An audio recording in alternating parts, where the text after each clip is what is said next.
undisputed showdown in Riyadh. Naoya Inoue versus Alan Picasso. In the early hours of December 27, 2025, the world of boxing turned its eyes to Riyadh, Saudi Arabia, for one of the most anticipated bouts of the year. At the iconic Mohammed Abdo Arena, two unbeaten warriors stepped into the ring to battle for supremacy in the super bantamweight division. The champion, Japan's own Naoya, the monster Inoue, and the fearless Mexican challenger Alan Picasso both came in with perfect professional records, setting the stage for a truly global clash of styles and pride. This fight wasn't just about championship belts. It was about legacy, national pride, and the chance to cap off a huge year in boxing with one more defining moment: the road to Riyadh. Naoya Inoue entered the ring with 31 wins, 27 by knockout and not a single loss. His journey toward this undisputed title had been relentless, marked by a string of dominant performances across multiple weight classes. By consistently defeating world-class opponents, Inoue had secured each of the four major belts, the WBA, WBC, IBF, and WBO, turning himself into a true force in today's sport. Enjoying this, but he's got back to his feet. He's going to continue, but he's on borrowed time. There's still 2 minutes left in the round. Down he goes again, and I'm sure that is going to be that. He's down for a third time within the space of seconds, really. Again, a little shake of the head. He gets back up, but the referee waves it over. And that is Alan Picasso, the undefeated Mexican challenger, and his nickname as well, like that monster, to come out of him and show everybody, like, don't even play with me like that no more type of an attitude. So he showed that. arrived with an equally impressive record: 32 victories, 17 by KO, and 1 draw. Though lesser known globally than the Japanese icon, Picasso had carved out a reputation as a tough. I got him. That looks like the bellow, and the corner has the towel, and there it is. It's over. Explosive contender who could change the dynamics of a fight with his power and heart. In the build-up to fight night, both men made weight successfully for the title bout, a crucial step that cemented their place on this historic card. The weigh-in itself was electric, with both fighters looking composed and ready to go when they tipped the scales at just over 121 pounds each, under the super bantamweight limit. Fight night atmosphere and expectations. The event, billed as the Ring V, Night of the Samurai, offered boxing fans not just one headliner. Power is a gift. It's a gift from God. And I'm not even a religious man, but that power comes someplace from deep inside. Either you have it or you don't. But a stacked card that celebrated fighters from different nations and backgrounds. Alongside the main event, there were high-stakes matches featuring rising stars and established champions, turning the evening into a true festival of world-class boxing. For many observers, as Naoya started on his career, he started to win amateur titles. He started to get the attention of people in Japan. They said, hey, wait a minute, we got to look at this guy. the spotlight remained fixed on Inoue and Picasso. Inoue's experience and precision made him the favorite heading into the bout, but Picasso's unbeaten record and aggressive style promised drama and unpredictability. It was not just a technical matchup, but a clash of boxing philosophies. Inoue's calculated, sharp counterpunching versus Picasso's muscular fence and reach. National pride added another layer. What I like to watch, he's got hand speed, he's got power, he's got good foot movement, good ring IQ. He's got everything. And Inoue carried the hopes of Japan behind him, while Picasso represented Mexico's rich boxing tradition and the dream of bringing home a world title. In interviews leading up to the fight, Picasso boldly declared that this night belonged to his nation, an Aztecan night rather than a night of the samurai, showcasing the fiery confidence he would carry into the ring. The bell rings, clash in the ring. He's a monster, that Inoue, isn't he? He is a monster. And the man that a lot of people will have in their top three at least on the pound-for-pound list, Naoya Inoue. You were very vocal straight from the start. I want to be fighting for the Undisputed Championship. I've got the other belt. If he wants to dance, let's do it. When the bell finally rang and the two fighters met in the center of the ring, the atmosphere was electric. From the opening moments, Inoue displayed his trademark speed, slipping punches and countering with laser-sharp combinations. His technique and experience were evident as he maneuvered around Picasso's reach. obviously having big balls and showing him no respect. but I've still got to be clever with that as well. I'm looking forward to a good fight. It should be a top fight, champion versus champion, what it's all about. 4 belts in the bantamweight division. I think it's the first time it's been done, so hopefully I can take all 4 belts back to England.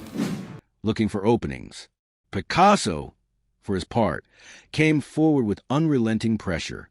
He's right. I'm sure when he's throwing his shots, there will be gaps there, and I've got to try and exploit them.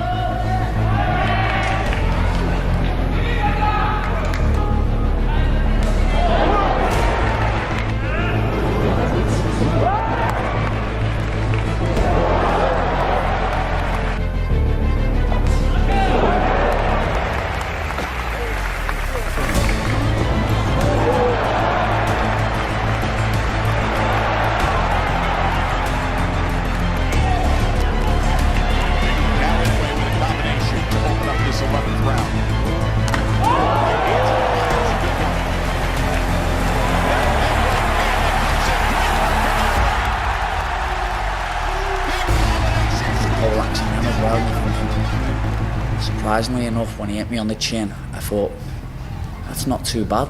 That is not too bad, you know. I thought, see the chin, I was all right with the chin. Don't get me wrong, when he hit me, I felt, oof, yeah, it's not as bad as I actually thought, but yeah, if I switch off at any moment and I don't see this shot coming, I'm out. So I knew it had to be switched on. I knew I couldn't switch off at any point. But surprisingly, great as Floyd is, as great as Cotto was, as great as Pacquiao was, I think this guy has another level. His punches sound different. They sound like gunshots. So how can a guy so little create such power? You hear the power, you don't just see it. His longer reach allowed him to fire jabs and hooks from unexpected angles, and he moved with the confidence of an unbeaten challenger with nothing to lose. Throughout the early rounds, he tested Inoue. He got that one wrong, and Inoue, we know he's a quality fighter, but I have to give him props. You know, great performance, and definitely sits in that top 5 pound for pound. Forcing the champion to constantly adapt, adjust, and tighten his defense. As the round progressed, each man showcased what brought them to this moment. Inoue's footwork and precision punches contrasted with Picasso's brute force and willingness to engage. You know, you have a lot of fast cars, you have Ferraris and all that stuff, so you would understand this. It's almost like putting somebody into a speeding car that's making turns at 120 miles per hour, and it's kind of hard to get comfortable behind the wheel when you're being tossed into the passenger seat. That's what it looked like to me. There were sequences of clean shots landed on both sides, moments of clinches, and bursts of flurries that had the audience humming with excitement. Round after round, it became clear that this was more than a physical battle. It was a strategic chess match. Inoue's composure under pressure kept him out of danger, but Picasso's resilience never allowed him to be overshadowed. Each jab, hook, and uppercut carried intent, and a story of the preparation that went into this night. Big moments and turning points. As the fight grew deeper into the championship rounds, both warriors began showing signs of fatigue, yet still traded meaningful blows. Inoue's experience in long championship bouts became more noticeable. His timing and rhythm remained sharp even as his challenger pushed forward. Picasso didn't falter, however. His heart and drive to win sparked cheers from fans around the world. And every time Inoue seemed to take control, Picasso's counterattacks reminded everyone he was more than just a stepping stone. There were sequences where momentum shifted rapidly, leaving the crowd holding its breath. Toward the latter half of the fight, Inoue's precision landed him the cleaner shots, slowly but surely tipping the scales in his favor. He found gaps in Picasso's guard and capitalized on them with clinical efficiency. Meanwhile, Picasso continued to press, throwing everything he had at the champion with the belief that one perfect punch could change the tide. The verdict and aftermath. When the final bell rang and the judges' scorecard were called, the outcome confirmed what many had anticipated. I see me wiping him out clean.